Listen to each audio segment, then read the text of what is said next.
non seulement on va vraiment être financé pour nos études, mais on va recevoir beaucoup plus que ça. Le ESSEC, c'est une réelle famille.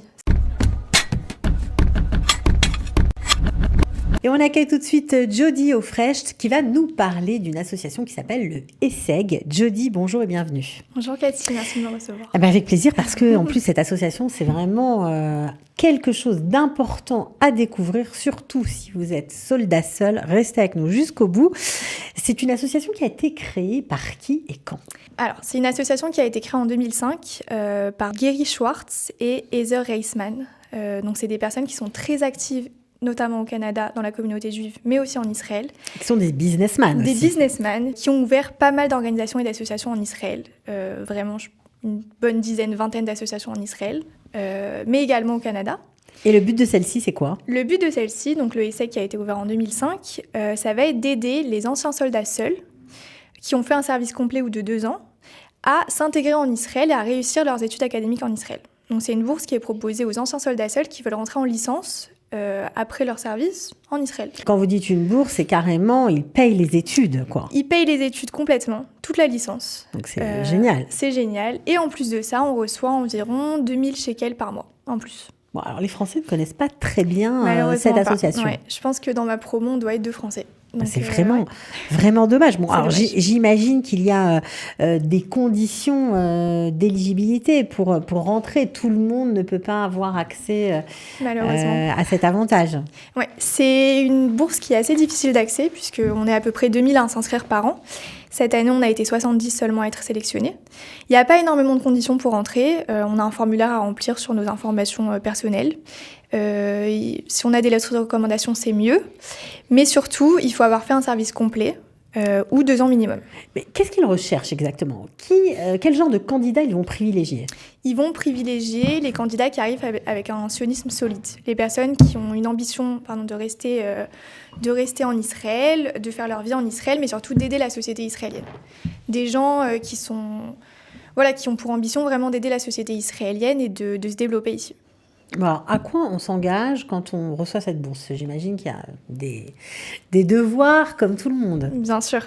On reçoit beaucoup de choses au ESSEC et ça vient quand même avec l'idée qu'il faut aussi qu'on apporte quelque chose à la société israélienne. Eux, c'est tout ce qu'ils demandent. Donc, on doit s'engager à respecter 130 heures de volontariat. Donc, ça peut être dans des associations qu'on connaît comme Argadol, Sal Connection, si je ne me trompe pas. Donc des associations dans lesquelles beaucoup de Français finalement vont faire leur volontariat, puisque ça peut se combiner avec la bourse du Shahrak, qui est donnée par le Misra d'Aklita. Ok, donc ça, c'est pas antinomique, ça marche. C'est pas antinomique. Ça marche ensemble. Si on fait les heures de Shahrak, on peut également les faire au ESSEC. D'accord. On n'est pas obligé de se rajouter des heures de volontariat, c'est pas le but. Donc ça, c'est très important. C'est très important. Ok. Par contre, c'est un volontariat qui va commencer dès la première année, là où Shahrak commence en 2e année. Donc nous, on commence le volontariat dès la première année. Donc soit dans des associations, comme j'ai dit, telles qu'on les connaît, soit dans un programme d'entrepreneuriat par lequel on va pouvoir créer un projet qui va aider la société israélienne. Bon, pour le coup, c'est pas tellement du volontariat, on va apprendre, on donne de son temps, mais pour apprendre quelque chose. Tout à fait, on apprend beaucoup. C'est un cours qui est donné par l'entreprise Quattro, qui est spécialisée dans le coaching d'entreprise et d'entrepreneuriat. Donc c'est très sérieux. C'est très sérieux, c'est très pro. Et qu'est-ce qu'on apprend ? On apprend réellement à monter un projet de A à Z, que ce soit de trouver déjà le problème de société auquel on va devoir répondre, à le développer, à trouver une problématique et une solution, et à le monter de A à Z. Et ensuite même à pouvoir le présenter à un Shark Tank. Eux, leur but, c'est qu'à la fin, on puisse le présenter à un jury. Donc cette année, on est passé à la fin de l'année devant un jury qui va décider si oui ou non le ESSEC veut continuer à investir dans notre projet pour l'année prochaine. Donc en gros, on vous apprend à monter une start-up. Exactement. Quoi. C'est extraordinaire. Ouais, gratuitement. Gratuitement, mais bien sûr. Et en plus, on vous paie les études. Exactement. Donc, c'est génial. Ouais. Alors, je crois que cette bourse qui est donnée, donc ce financement des études, c'est pas la seule somme d'argent que vous recevez. Il y a encore de l'argent en plus. On reçoit donc la somme qui correspond à toutes nos études. Bien sûr. Donc, qui se combine avec le Misra d'Aklita. Donc, c'est finalement de l'argent qui va se retrouver dans notre poche, puisque le Misra d'Aklita paye nos études. Donc il finance les études, plus environ 2000 shekels par mois.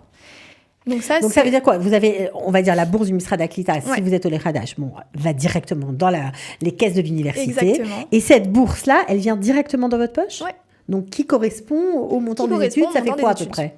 Ça correspond à quoi 10 000 shekels environ. Par an ? Par an. Plus les 2000 shekels par mois. Mais c'est l'Amérique, c'est le cas de le dire. Franchement, si vous êtes francophone, vous êtes soldat seul, parce que c'est que pour les soldats seuls, évidemment. Ouais. Vraiment, intéressez-vous de près. Ils ont des pages Facebook, ils ont des pages aussi sur Instagram. Donc, vous pouvez vraiment essayer de rentrer en contact avec eux. Et puis, surtout, je pense que ce qui est important de préciser, c'est que non seulement on va vraiment être financé pour nos études, mais on va recevoir beaucoup plus que ça. Le ESSEC, c'est une réelle famille. C'est pas seulement recevoir de l'argent et vivre seul en Israël. C'est l'idée vraiment de s'impliquer en Israël, d'avoir une famille ici, d'avoir un soutien. Et ça veut dire quoi? Il y a une maison ESSEC? Il y a une maison ESSEC, tout à fait, à Tel Aviv, sur Rothschild, au 46 Rothschild, avec un rooftop magnifique qui donne sur tout Tel Aviv. C'est l'Amérique, je vous l'ai dit. Donc une maison ESSEC dans laquelle on peut venir toute la journée pour étudier à la bibliothèque, même pour parler avec Keren qui est en charge des recrutements, pour parler avec Sharon. Toutes les personnes en fait qui travaillent au ESSEC ont toujours leur porte ouverte pour qu'on puisse venir s'asseoir, parler, discuter, épancher nos problèmes, parler avec les autres personnes du ESSEC.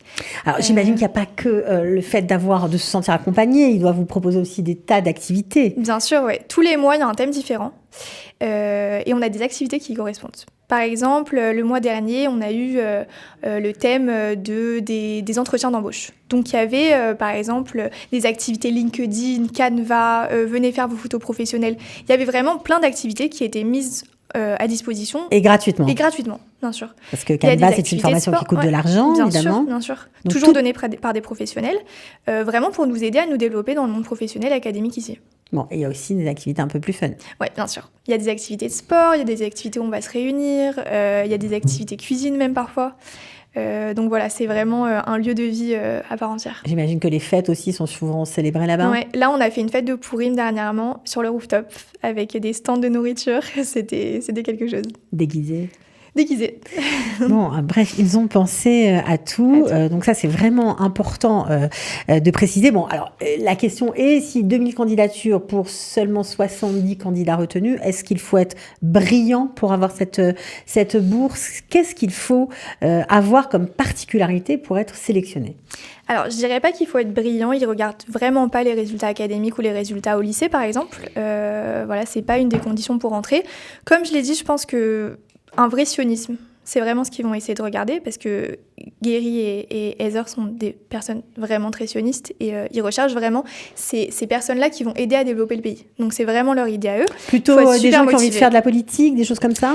Pas seulement, on a vraiment des gens qui étudient de tout, mais des gens qui sont prêts à s'impliquer ici. Par exemple, qui sont prêts à faire avec plaisir les 130 heures de volontariat, en fait. C'est plutôt ça, des gens très motivés à s'investir, à créer un réseau, vraiment à faire leur vie ici, à s'impliquer dans la vie israélienne. J'imagine qu'à part le dossier, vous avez des entretiens, des examens. Comment ça se passe au niveau du recrutement? Alors, au niveau du recrutement, il va y avoir 2 étapes. La première, ça va être un entretien en tête-à-tête avec Keren, qui est la chargée de recrutement, durant lequel on va tout simplement parler de notre vie, de pourquoi on est venu en Israël, pourquoi on a fait l'armée, nos expériences importantes à l'armée, ce qu'on en a tiré, ce qu'on veut faire ici et nos ambitions, surtout. Donc voilà, c'est un entretien d'à peu près 1 heure dans lequel on va vraiment parler de nous. Et ensuite, on peut être sélectionné pour la 2e étape. Et la 2e étape, ça va être des examens de groupe. Donc là, on va se retrouver dans une salle avec 10 autres candidats à la bourse. Et ça va être un petit peu comme le Yom HaMeah pour ceux qui l'ont fait. Ça va être vraiment des épreuves de groupe. Par exemple, on a une épreuve où on devait sélectionner une personnalité publique connue. Qui était présentée devant nous, et un petit peu essayer de trouver un point commun avec elle dans nos expériences. Donc le but, c'est de réussir à se raconter, et de raconter ce qu'on fait là, pourquoi on est là, et nos ambitions. Donc ça, c'était une des premières étapes. On a eu une autre épreuve dans laquelle on devait créer un projet en 10 minutes de logo, en équipe, pour arriver à un résultat final concret. Donc là, c'était vraiment une épreuve de groupe. Réussir à trouver sa place dans le groupe, qui est le leader, qui est le suiveur, qui va réussir à imposer sa voix tout en écoutant les autres. Et ça, pour eux, c'est très important. De réussir à faire partie d'une famille sans écraser les autres, mais tout en arrivant à affirmer sa voix. Donc voilà, c'est un petit peu ça le Yom HaMeah. De ESSEC, voilà. Ok, donc vraiment, c'est possible en fait. On se rend compte qu'il suffit de remplir les conditions, mais c'est ouvert, quoi. C'est ouvert. C'est pas quelque chose qui est réservé simplement à une élite. Non, et eux, ils attendent les inscriptions, ils s'attendent vraiment à ce que les gens viennent et voilà, et la rage d'avoir la bourse. C'est ce qu'ils veulent, vraiment l'idée. Alors, juste pour finir sur Non pas le volontariat, mais sur les gens qui décident de suivre les heures d'entrepreneuriat. Je crois que ça a été votre cas. Vous en êtes où aujourd'hui? Est-ce que ça a été suivi des faits? Est-ce que vous êtes déjà dans le concret d'un vrai projet qui tient la route? Alors, on a vraiment commencé à développer le projet qu'on a sélectionné au début de l'année. On voulait créer un projet contre le gaspillage alimentaire en Israël. Le gaspillage alimentaire, c'est un vrai problème en Israël. Israël est quand même le 3e pays de l'OCDE au niveau du gaspillage alimentaire. C'est vraiment un gros problème ici. Pour avoir travaillé dans la restauration, j'ai vu toute la nourriture qui est gâchée et c'est catastrophique. Donc nous, on voulait créer un projet qui lutte contre le gaspillage alimentaire tout en aidant les soldats et les étudiants. Tant qu'à faire, autant qu'ils en bénéficient. Donc on voulait créer une sorte de Too Good To Go, pour ceux qui connaissent, à l'israélienne. Donc la finalité, nous, ce qu'on recherche au final, c'est de créer vraiment une application. On n'en est pas encore à ce stade-là, on en est vraiment à un stade de pilote. On a déjà créé une page Instagram et Facebook qui s'appelle Eat It, qui va permettre justement de mettre en lien des restaurants qui veulent donner la fin de leur stock de la journée à des soldats ou à des étudiants sous présentation de carte étudiante ou de Kroger. Voilà, et ça peut être aussi des denrées sèches, par exemple des épiceries qui ont du stock, qui ont envie d'aider, tout simplement. Exactement. Ça peut être tout le monde, quoi. Exactement. Donc on a commencé un partenariat avec quelques restaurants. On est aussi en lien avec beaucoup d'influenceurs israéliens qui vont aider justement à promouvoir contre le gaspillage alimentaire. Et on est aussi plutôt actif. On donne pas mal de tips contre le gaspillage alimentaire chez soi. C'est-à-dire comment essayer d'économiser le plus possible la nourriture qu'on a chez soi. Est-ce que vous avez un soutien logistique encore maintenant par le ESSEG? Oui, toujours. Une fois qu'on rentre au ESSEG, ils le disent, c'est jusqu'à la fin. Ça veut dire C'est-à-dire que nos époux seront des membres du ESSEG, nos enfants seront des membres du ESSEG. Une fois qu'on rentre dans l'ESSEG, on n'en sort pas. Et on aura un soutien jusqu'au bout. Et d'ailleurs, la plupart des membres du ESSEG, pendant les études, c'est très compliqué d'assister à toutes les activités, parce qu'il y a vraiment beaucoup d'activités. Donc, en général, on a du mal à tout combiner, puisqu'on doit faire les heures de volontariat, les études, compliqué. Mais une fois qu'on en sort, la plupart des gens assistent vraiment aux activités après leurs études. Donc, on quitte jamais vraiment le ESSEG. Bon, alors, comment on fait si on veut s'inscrire à la prochaine session? Je crois qu'elle aura lieu en janvier. Oui, donc c'est en début d'année. Là, cette session, en général, c'est donc du début d'année jusqu'à fin juin. Pour s'inscrire, il suffit tout simplement d'aller sur le site du ESSEG et puis il y a un formulaire à remplir, un compte à créer.